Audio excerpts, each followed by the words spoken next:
बिहार चुनाव और देश भर में चल रही तमाम खबरों के बीच एक खबर और है जो आपके लिए जानना बेहद जरूरी है। दरअसल अमेरिका में डोनाल्ड ट्रंप अब हाथ धोकर गैर अप्रवासियों के पीछे पड़ गए हैं। अवैध प्रवासियों को तो छोड़िए, वैध वीजा लेकर अमेरिका गए लोगों तक को वहां से अब खदेड़ा जा रहा है।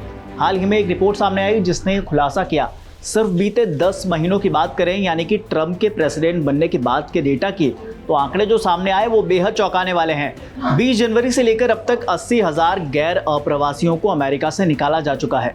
गैर अप्रवासी को अंग्रेजी में जिसे नॉन इमिग्रेंट्स भी कहते हैं, शब्द का आपको मतलब भी बताते हैं।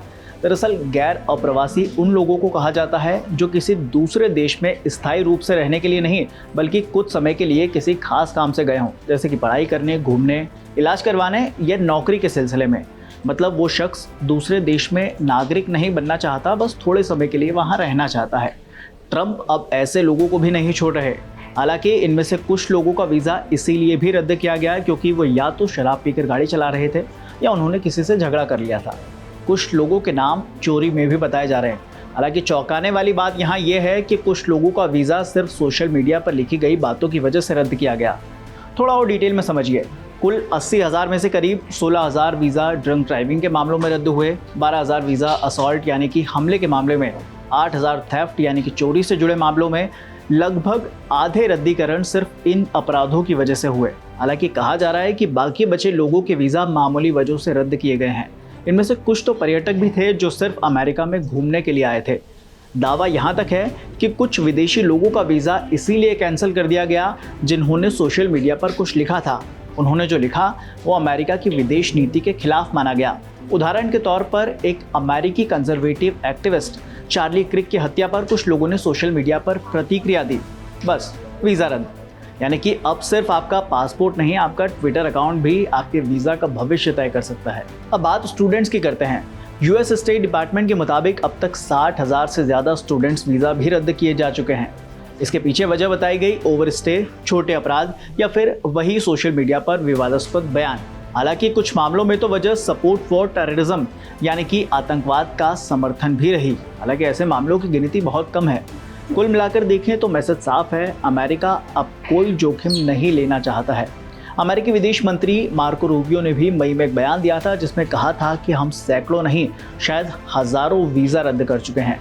जो भी अमेरिका की विदेश नीति के खिलाफ काम करेगा उसके खिलाफ सख्त एक्शन लिया जाएगा। विदेश नीति भी अब ज़रा सुन लीजिए। कुछ मामलों में ये भी सामने आया कि ऐसे लोगों के वीज़ा कैंसिल किए गए जिन्होंने या तो इजराइल की आलोचना की या फिलिस्तीन का समर्थन किया। ऐसे लोगों का ट्रंप प्रशासन ने प्रो हमास कहकर वीज़ा रद्द कर दिया। अब हास्यास्पद बात सुनिए, ये वही अमेरिका है जो खुद को फ्रीडम ऑफ एक्सप्रेशन का चैंपियन बताता है। सवाल ये कि क्या ये विचारों पर रोक नहीं है? द गार्डियन, रॉयटर्स और एपी जैसे कई मीडिया हाउसेस ने रिपोर्ट किया है कि विदेशों में अमेरिकी दूतावास को स्पष्ट निर्देश दिए गए हैं कि ऐसे किसी भी व्यक्ति को वीज़ा न दिया जाए जो अमेरिका के हितों के खिलाफ बोले या सक्रिय हो। अब समझने वाली बात यह है कि इसका असर खासकर भारतीय छात्रों पर भी पड़ सकता है। रिपोर्ट्स के मुताबिक हर साल करीब 2 लाख भारतीय छात्र अमेरिका जाते हैं पढ़ाई, रिसर्च या जॉब के लिए।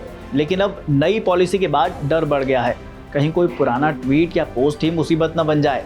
दावा है कि कई छात्र अब सोशल मीडिया से अपने पुराने पोस्ट डिलीट कर रहे हैं। कई प्रोफेशनल्स ने अपने पेज प्राइवेट कर दिए हैं। दरअसल ट्रंप प्रशासन के इस कदम को टेक्निकल टर्म में इमिग्रेशन क्रैकडाउन कहा जा रहा है, क्योंकि अब हर स्तर पर सख्ती बढ़ा दी गई है, चाहे वीज़ा इंटरव्यू हो या बैकग्राउंड चेक।